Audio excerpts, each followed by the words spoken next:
Hey everybody, welcome to this new channel.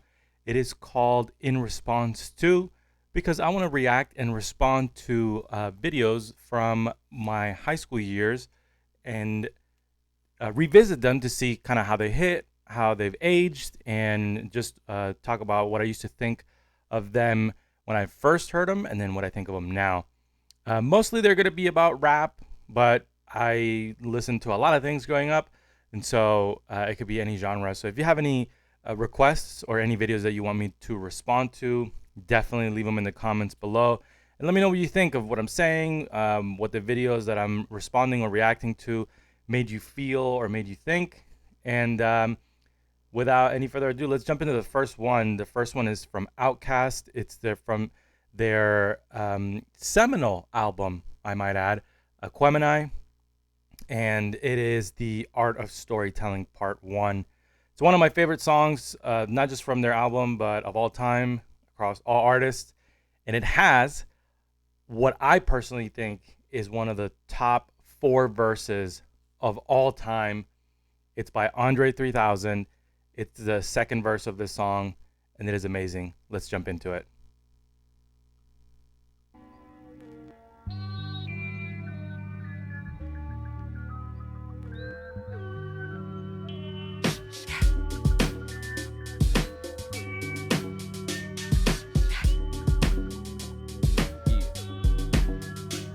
Somebody hit me the other day for a rendezvous with the winch that cut the goodie and the dungeon crew. Let's say her name was Susie Screw, cause she screwed a lot, making a player hit that chunk at legitimate spots. Not no parks, back seats, the things. First of all, one of the things that I want to point out is just how good they are about creating their own slang.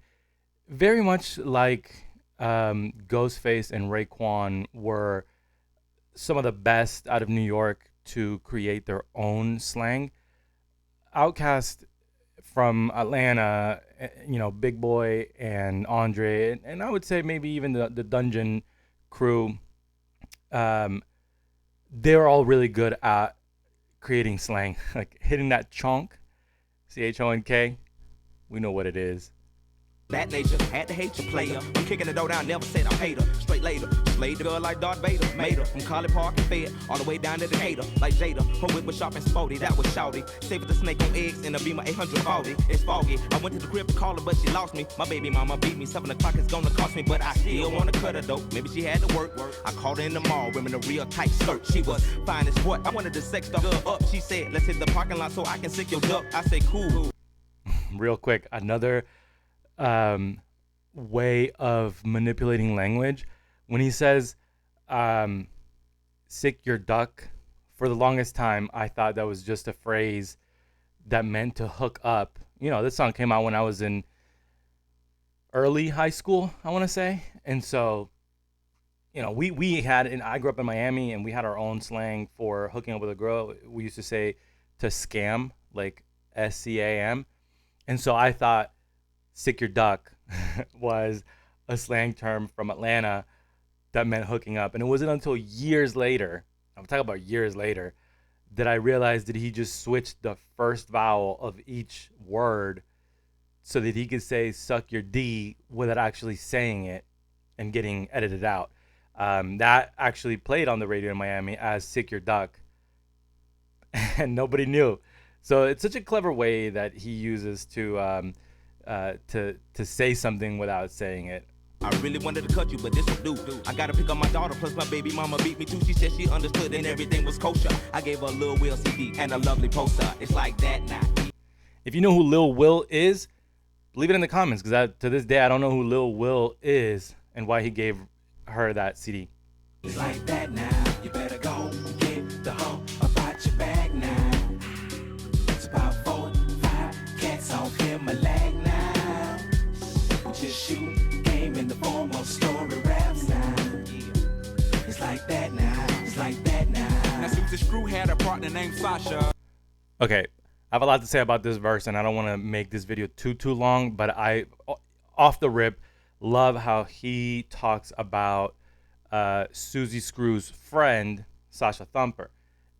And, it follows along with the line of the thread of the story that Big Boy had started And the name, even the name, follows a similar convention, right? Susie Screw talks about a girl who used to screw a lot.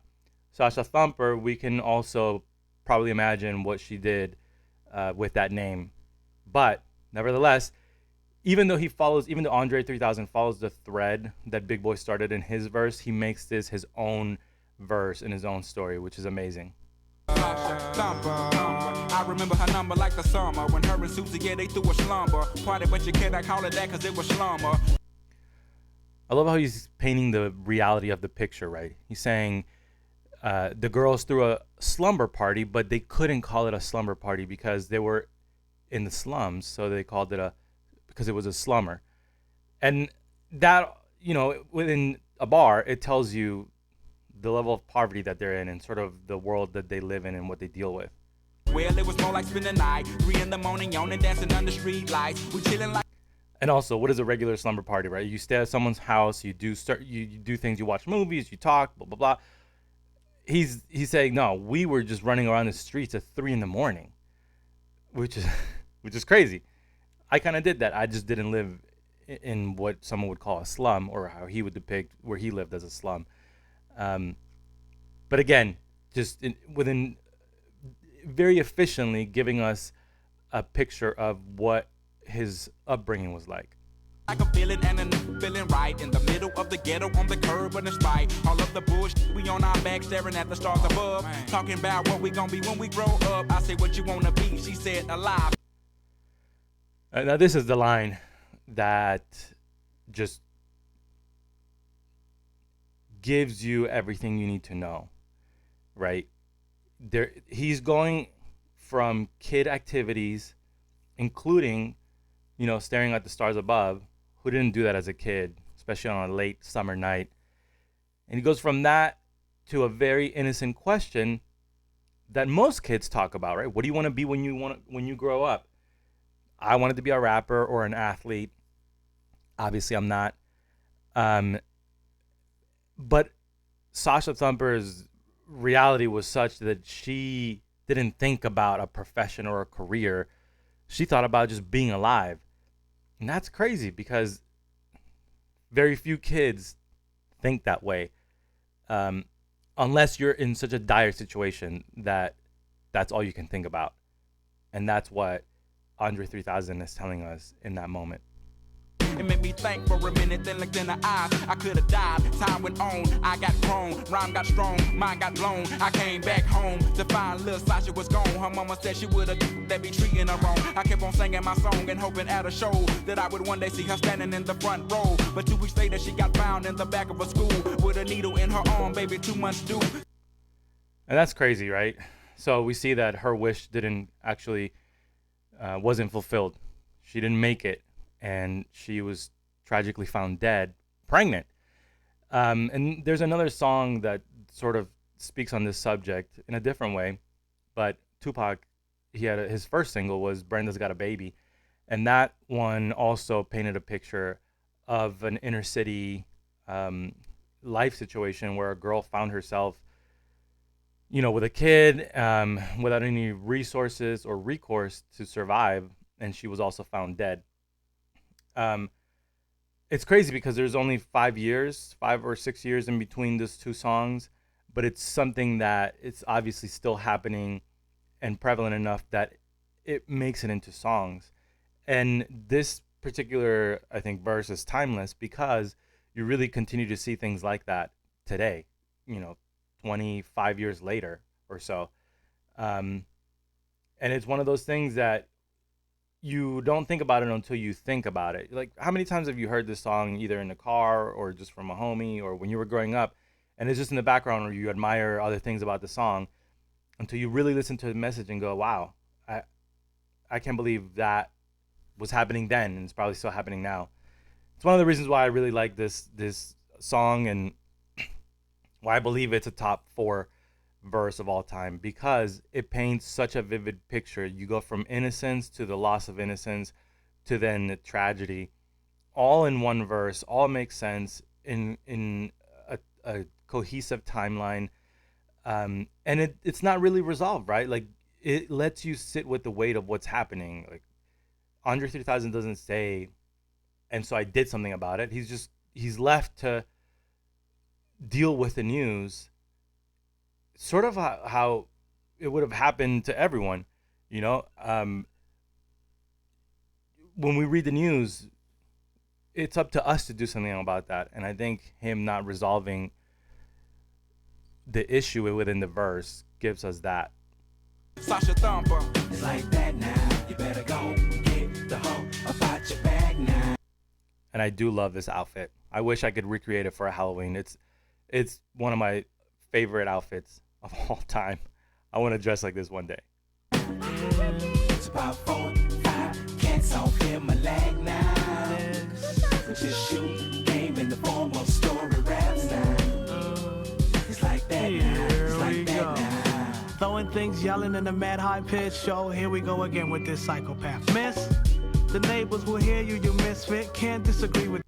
If you don't know who this is Slick Rick. He is one of rap's fathers of storytelling. Children's Story and Lottie Dottie are really, really seminal songs and really what shot him to fame. He had been incarcerated for a time, and this song was his reintroduction to hip-hop culture. And I wish I felt better about this verse, but this verse never sat well with me when I first heard it. First of all, it doesn't follow the storylines of Big Boy and Andre's verses, so that's an L. And then just what he's talking about sounds abusive, or like at the very least, like you're not treating someone well, particularly women, because he's talking about women. At the worst, it sounds abusive, and so I never really liked it. At the time when I first heard the song, I didn't have the vocabulary to think of this as a misogynistic verse, but sadly it is. And so to me, this didn't age well, and I never liked it, particularly the last line. The chick without this tip. Price we pay to hit women. The most pretty chick got this. By the way, when he's saying the price to hit women, that's not what I was referring to when he talks about domestic abuse. In the unedited version, he says the price we pay to F women. So he is talking about sleeping with women, and a slang term for sleeping with someone is to hit it, right? And so that's what the edited version translated to hit women. That didn't age well because, slang changes so often, and that's hardly used nowadays, unless in very specific pockets of groups of people. But it's not as common, and so the edited version saying the price we pay to hit women really sounds terrible, and that's why another reason why this didn't age well, and I strongly dislike it. Psycho chick and stuck up soon as I pop up and see me with the next. She wanna tear the brother club up. Check her pass a number confirming. I learn more and more. Some chicks to dump. And I probably get cussed if I backslap miss while she busy trying to justify who cheated first. Rick, what would I want with this small chain wearing mouth trying to front?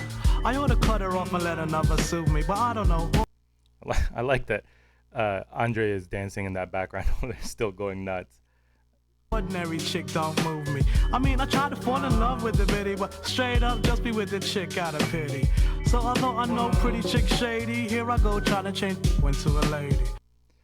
That part, here I go try to change a hoe into a lady. Can't stand that. That to me is one of the more misogynistic lines of the song, because, men sleeping around is not considered bad behavior, but a woman sleeping around is. And so that double standard is stupid. So to me, the song really starts out strong with Big Boy, and then it climaxes with Andre 3000's verse, and it just sort of falls off. And certainly Andre's verse is top 4. I don't know in which order. I don't know what the other verses are, but this, to me, I think about this verse at least once a month, and I like to listen to the song pretty often. So thanks for joining. Again, let me know what you think. If you think it aged well or not, what you thought about the verses. If you agree or disagree with me of how highly I think of this song and that verse. Catch you in the next one.